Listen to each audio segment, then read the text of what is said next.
We've speculated a lot about Joe Mixon's future, and now we know he's going to be a member of the Cincinnati Bengals this season, but he had to rework his contract in the process.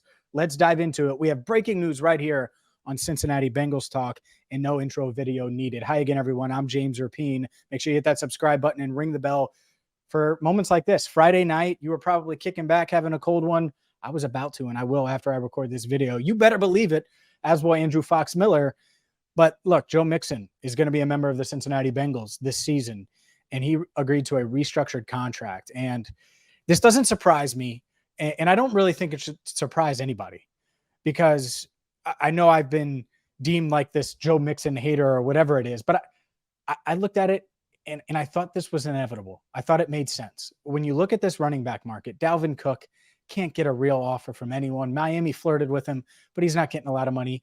Ezekiel Elliott wants to sign for like $3 million, and no one signed him yet. Leonard Fournette is out there. All of these guys are out there.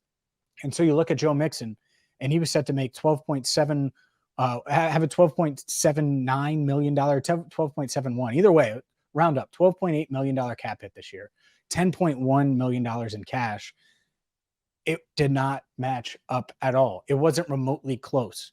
And so Tom Pelissero, the first to report, but sources have confirmed to Cincinnati Bengals, talking our own Elise Jesse, that this deal is done. Joe Mixon's going to remain in Cincinnati in 2023. And Pro Football Talk has the numbers. Mixon and the Bengals have agreed to a deal that will pay him a base salary of just under $6 million with incentives that could earn him up to $8 million. A league source tells Pro Football Talk. So much more manageable, a much more manageable salary. It is just this year.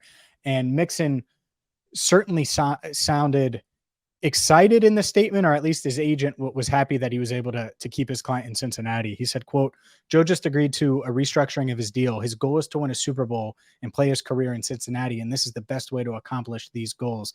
And that's his agent, Peter Schaefer, telling Tom Pelissero that. And a couple of things. It seemed inevitable that this would happen. And I think now, and I just digested those numbers. Spoiler alert, this is the second time I recorded the video. I did the instant reaction, and then Andrew called me with the numbers that Pro Football Talk reported. So this is take two. And just looking at the numbers, I mean, just under $6 million base, like that makes sense. That's digestible.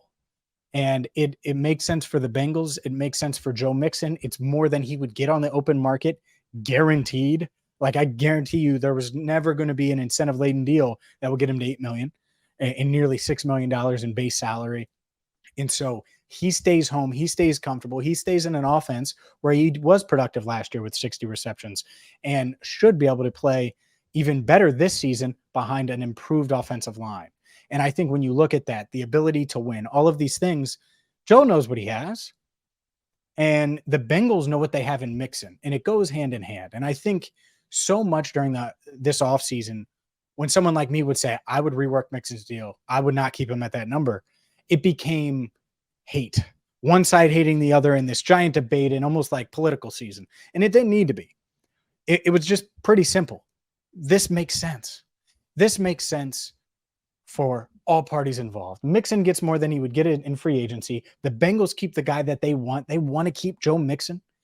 And so you tie it together, and everyone should be happy here. It's the best resolution. It's the best solution. It keeps a team leader in Cincinnati, a guy that's been here for 6 seasons and has ran for 5,378 yards, 40 touchdowns over those 6 seasons, 1,763 receiving yards, 10 scores. I mean, the guy has been productive, and I think he's going to continue to be productive. So I think this is a win-win. Joe Mixon gets more than he would have on the open market. He remains on a Super Bowl contender, a team that he knows. The Bengals keep familiarity. They keep their starting running back, and they keep him at a price that they feel comfortable instead of an obvious, just glaring overpay by a lot. Think about it, ladies and gentlemen. His cap hit was nearly $13 million. His base salary now is under $6 million, according to Pro Football Talk. He accepted that because he looked at the market and he understood it.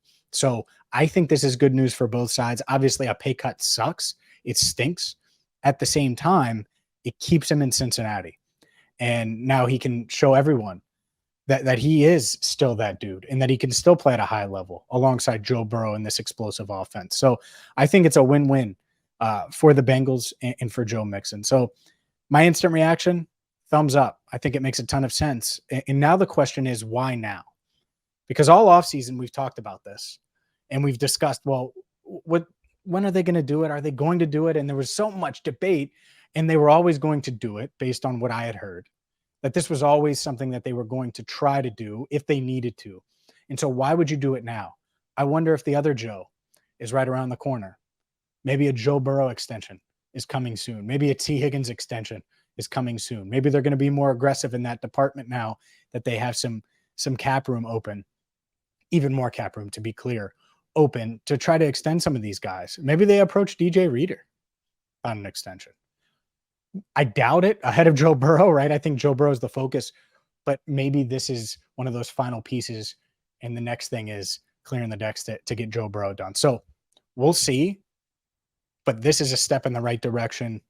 And despite what so many people may think, I'm excited Joe Mixon is remaining in Cincinnati. I remember when he got drafted, I've watched him develop and become a leader in that locker room.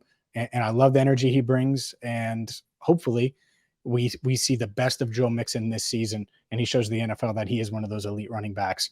On the flip side, the Bengals, they get him at a rate and a deal that they can feel good about, a contract they can feel good about, and a market deal.